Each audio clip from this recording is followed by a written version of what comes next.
If you've ever worked a job where you're handed a set of keys to a building nobody else is in at night, you already know there's a specific kind of silence that comes with that responsibility. It's not peaceful. It's the kind of silence that makes you aware of every single sound that breaks it. I want to tell you about the night that silence finally broke in a way I never got a clean explanation for.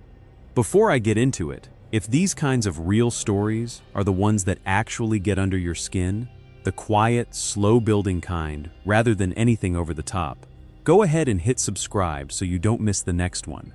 It genuinely helps the channel keep telling these.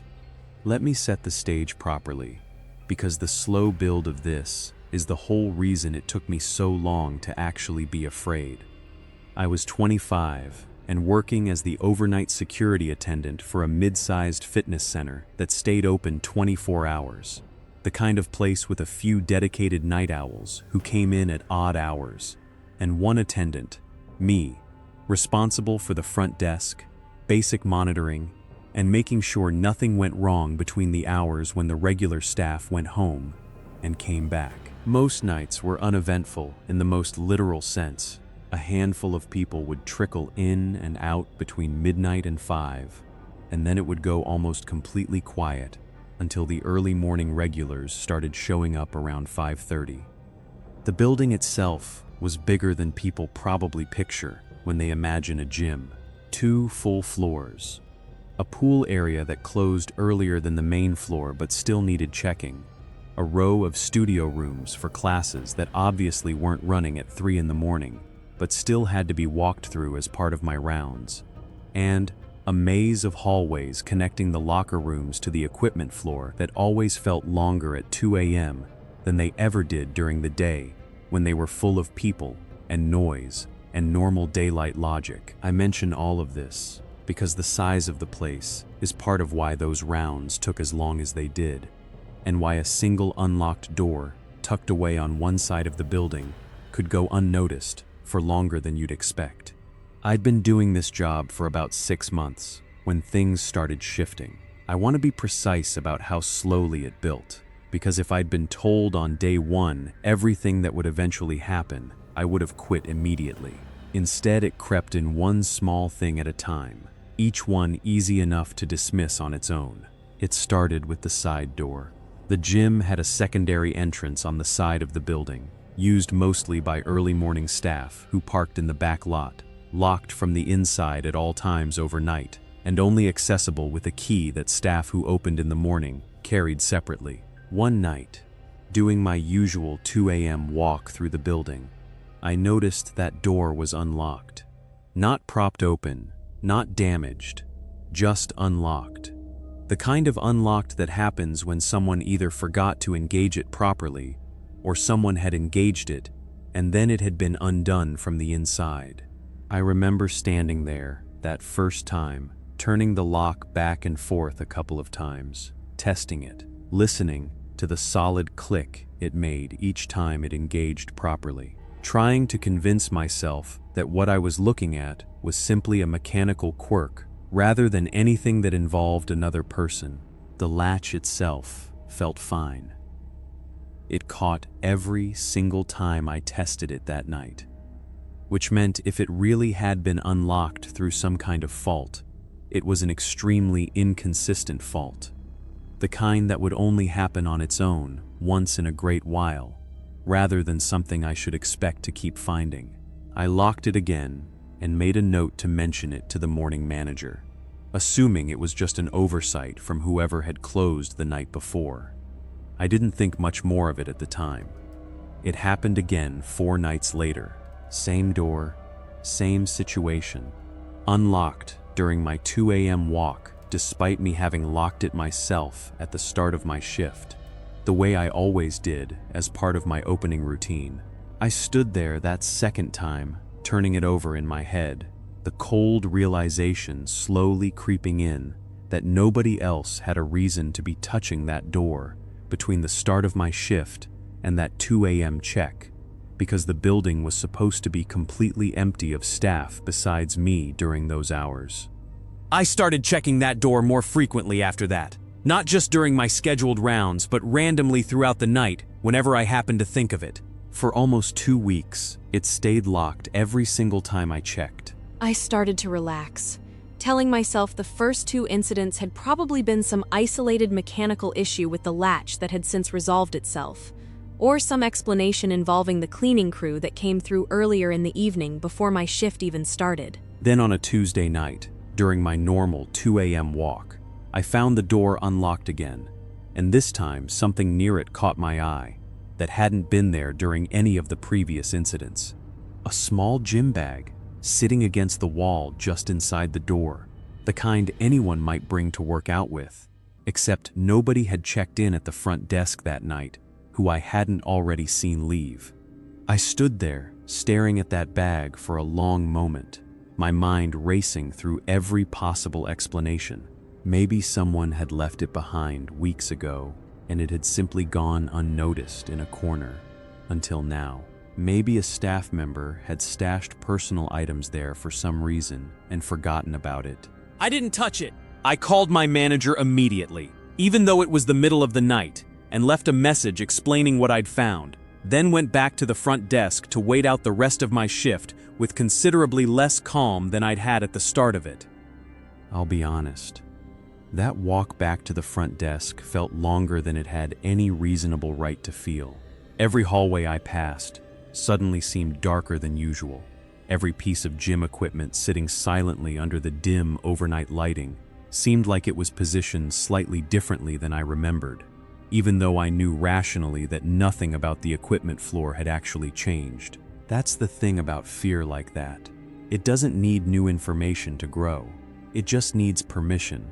And once you've given it that permission, it borrows from everything around you to keep feeding itself.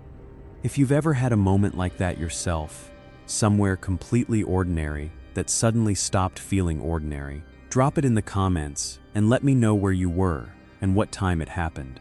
I'm always curious how often this kind of thing happens to people in the most unremarkable places imaginable. When I checked that spot again, an hour later, during another walk, the bag was gone.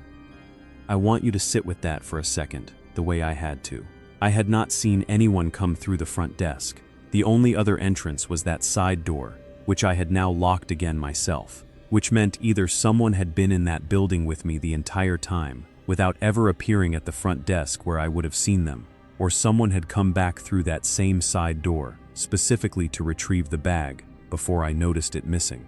My manager called me back near the end of my shift, apologetic about not getting the message sooner, and told me he had no idea whose bag that could have been, that nothing like this had been reported by previous overnight staff before me. He said he'd have maintenance look at the door's latch mechanism to rule out any mechanical issue, and that in the meantime I should keep doing regular walks and call immediately if anything else happened. For the next week, the door stayed locked every time I checked. I started to think, again, that maybe this had simply resolved itself, whatever it had actually been. Then came the night that changed how seriously everyone took it. It was close to 3 in the morning, a slow night with no members in the building at all at that hour, when I heard something from the direction of the locker rooms that made every hair on my arms stand up immediately. A locker door, closing, not slamming, just closing, with that distinct metallic clunk that locker doors make, coming from the men's locker room, which I had checked not 20 minutes earlier during my last walk and found completely empty. I want to describe exactly what that sound does to you in a building that's supposed to be empty, because it's different from hearing a strange noise at home. At home, there's at least a baseline assumption that whatever caused it is something mundane. A pipe, a settling floorboard, your own house doing what old houses do.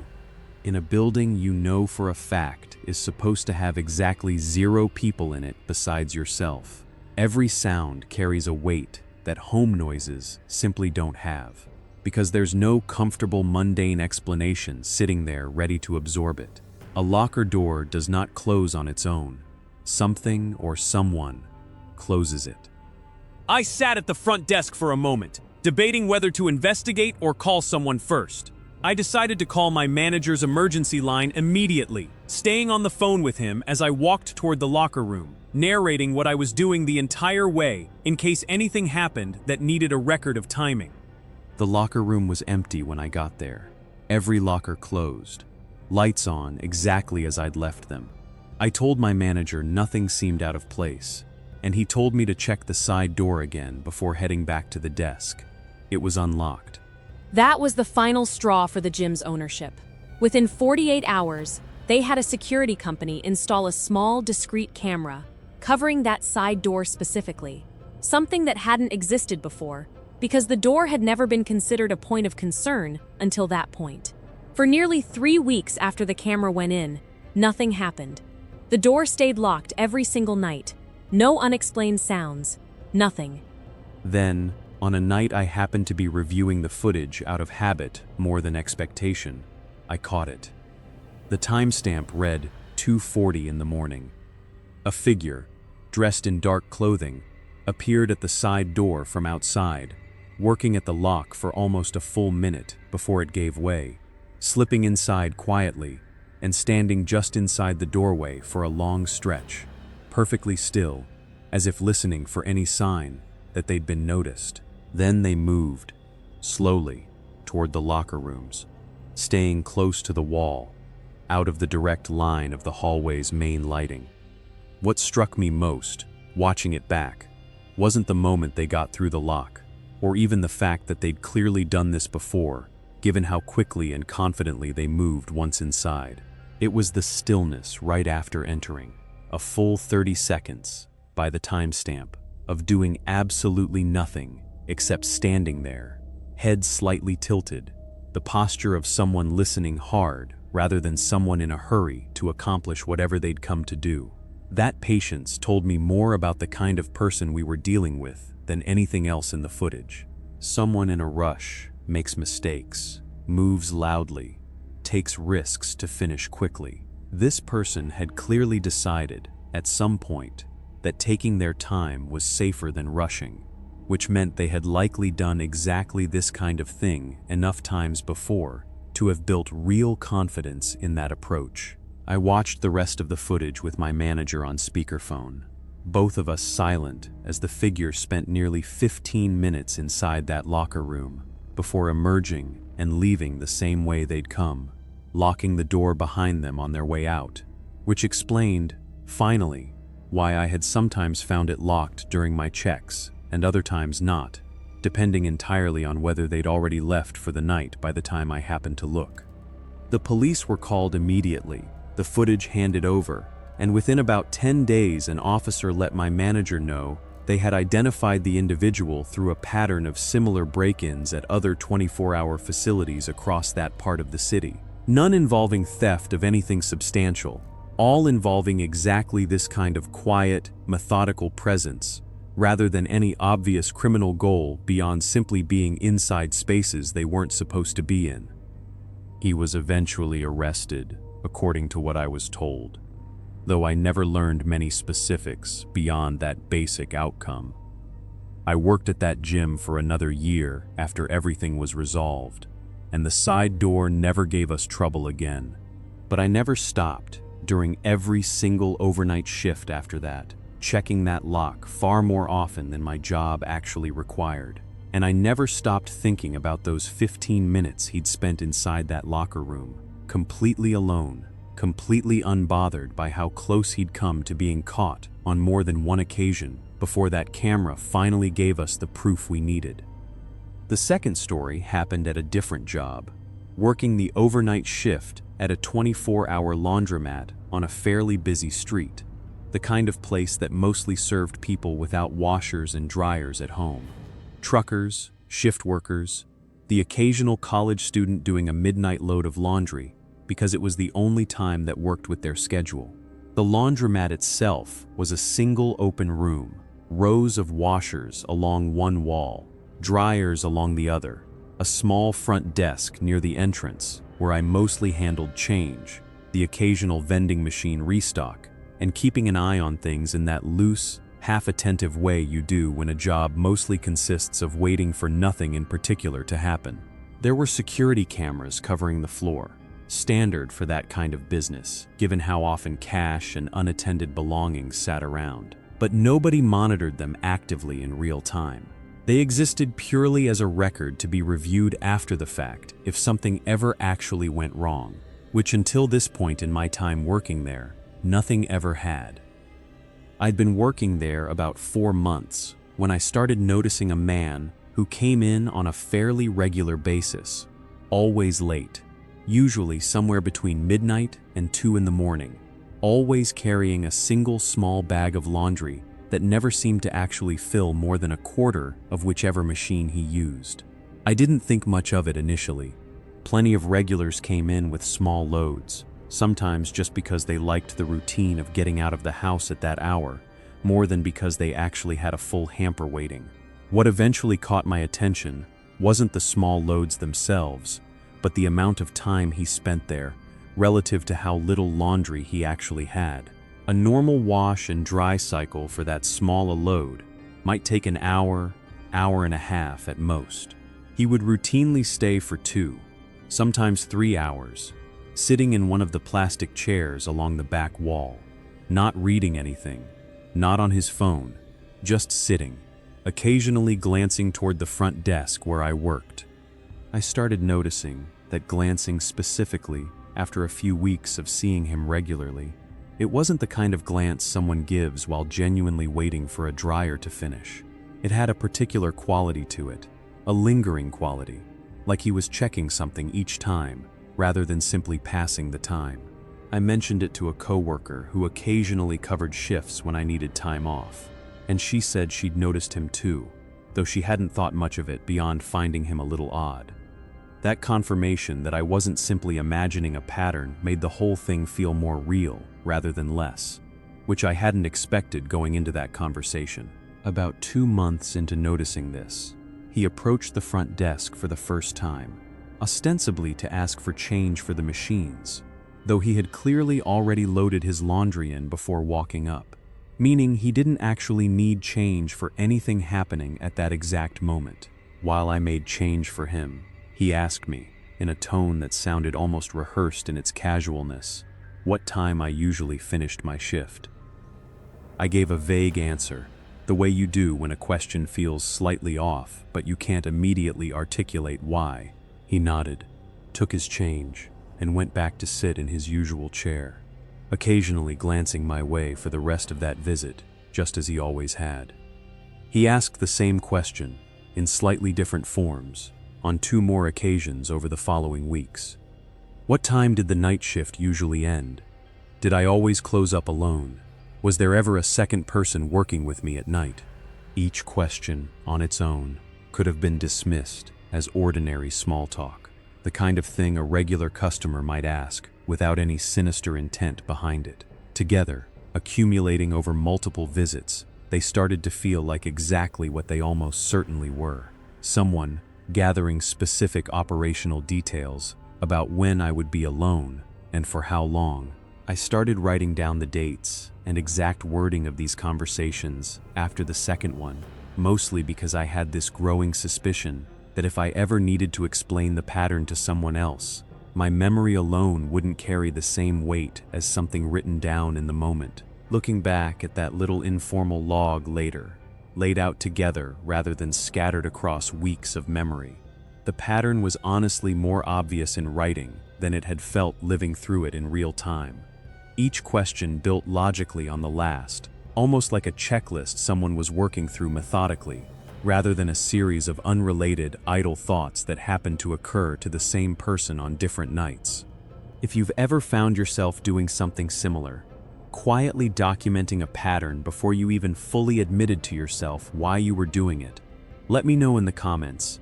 I think most people who've ever felt that specific kind of unease know exactly what I'm describing. That instinct to start keeping a record before your conscious mind has caught up to why it matters. I started mentioning these conversations to my manager, who initially didn't seem overly concerned, given that nothing the man had actually said constituted any kind of explicit threat. But after the third instance, when I described the exact pattern of questions and how deliberately spaced out they'd been, almost like he was being careful not to ask everything at once. My manager agreed to review the store's camera footage covering the laundromat floor for some of his recent visits. What we found, going back through several weeks of footage, was unsettling in a way that the individual conversations hadn't quite prepared me for. On more than one occasion, after I'd stepped briefly into the back office to handle inventory or paperwork, leaving the front desk unattended for a few minutes, he had gotten up from his chair and walked toward the front desk area, standing just close enough to look behind the counter before returning to his seat the moment he heard me coming back. This had happened at least 4 times across the footage we reviewed, each time during a window when he could reasonably have assumed I wouldn't see him doing it. My manager and I went through that footage, frame by frame, more than once, trying to understand exactly what he was looking at behind that counter each time, since there was nothing back there of any real value, just a cash drawer that stayed locked, a small first aid kit, and some basic paperwork related to the machines. None of it made obvious sense as something worth that level of careful, repeated checking, which made the behavior somehow more unsettling rather than less. Because at least if he'd been after something specific and identifiable, it would have given the whole pattern a clear motive we could point to. Instead, it just looked like reconnaissance for its own sake. Someone building a mental map of exactly how the space behind that counter was laid out, for reasons that had nothing to do with anything actually valuable sitting there. My manager filed a report with local police that same week, providing the footage along with a description of the pattern of questions and behavior. An officer came by a few days later to speak with me directly, took a full statement, and let us know they'd be keeping an eye on the location going forward, given how clearly deliberate the entire pattern appeared once laid out in full. The man never came back to that laundromat after the police report was filed. Whether he was warned off directly, recognized an officer's presence during a visit, or simply decided the risk had become too high once he sensed something had shifted, I have no way of knowing. I worked there for another year after that and never saw him again, though I will admit that for a long stretch afterward, I found myself glancing toward the front entrance more than I needed to every time I worked alone, half expecting that small bag of laundry and that particular too casual question to make a reappearance. My coworker and I talked about it a handful of times in the months that followed, usually during quiet stretches of overlapping shifts when there wasn't much else to do besides wait for machines to finish their cycles. She admitted she'd started doing something similar to what I had, keeping half an eye on anyone who lingered a little too long without an obvious reason, anyone who asked questions that felt slightly too specific for casual conversation. Neither of us ever said it outright, but I think we'd both quietly accepted that this job had changed something in how we paid attention to strangers, a kind of low-grade vigilance that never fully switched off again, even years after he stopped showing up. The third story is the shortest of the 3, but it's the one that has lingered with me the longest, mostly because of how little resolution it ultimately had.